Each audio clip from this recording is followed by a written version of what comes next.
அனைவருக்கும் வணக்கம். சித்ரா பௌர்ணமி அன்று செய்ய வேண்டியவை. பௌர்ணமிகளில் அதிக சிறப்பு வாய்ந்தது சித்ரா பௌர்ணமி. அன்றைய நாளில் நாம் எப்படி வழிபட வேண்டும் என்பதனை நாம் அனைவருமே தெரிந்து கொள்ள வேண்டும். சித்ரா பௌர்ணமி ஆனது யமலோகத்தில் இருக்கும் சித்ரகுப்தனை வழிபட உகந்த நாளாகும். எனவே அன்றைய நாளில் சித்ரகுப்தனை வழிபட்டு தான தர்மங்களை வழங்குவதன் மூலம் நம் பாவங்கள் குறைக்கப்படும் என்பது ஒரு நம்பிக்கை. சித்ரா பௌர்ணமி அன்று செய்ய வேண்டியதை பற்றி விரிவாக பார்ப்போம். சித்ரா பௌர்ணமி முதல் நாள் அன்று வீட்டை சுத்தம் செய்து பூஜை அறையில் உள்ள படங்களை துடைத்து சுத்தம் செய்து குங்குமம் மஞ்சள் இட்டு அலங்கரிக்க வேண்டும். சித்ரா பௌர்ணமி அன்று காலையில் எழுந்து குளித்து முடித்து பூஜை அறையில் விளக்கேற்றி வழிபட வேண்டும். உங்கள் குலதெய்வம் இஷ்ட தெய்வங்களை வணங்க வேண்டும். அன்றைய தினத்தில் அம்பாளின் ஸ்தோத்திரம் படிக்க வேண்டும்.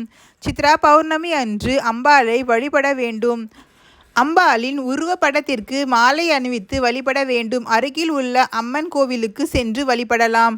வீட்டில் அம்பாளுக்கு நெய்வேத்தியம் படைத்து விரதம் இருந்து வழிபடுவதன் மூலம் திருமண யோகம், குழந்தை பாக்கியம் கிடைக்கும். காலை வழிபாட்டின் போது சர்க்கரை பொங்கல், தயிர் சாதம், எலுமிச்சை சாதம் ஆகியவற்றை நெய்வேத்தியம் செய்யுங்கள்.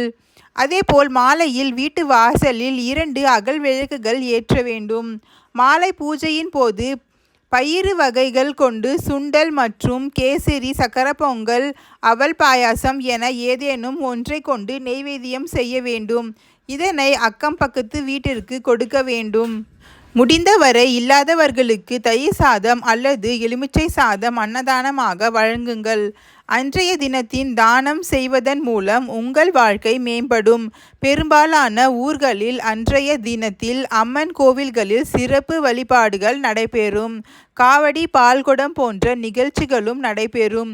இது போன்ற நிகழ்ச்சிகளில் கலந்து கொண்டு அம்மனை தரிசிக்கலாம். இன்றைய பதிவில் சித்ரா பௌர்ணமி அன்று என்ன செய்ய வேண்டும் என்பதனை பற்றி நாம் தெரிந்து கொண்டோம். இந்த தகவலோடு இன்றைய பதிவினை நிறைவு செய்து கொள்கிறோம். இது போன்ற ஆன்மீக செய்திகளுக்கு ஓம் முருகன் துணை சேனலை சப்ஸ்கிரைப் பண்ணுங்க. நன்றி, வணக்கம்.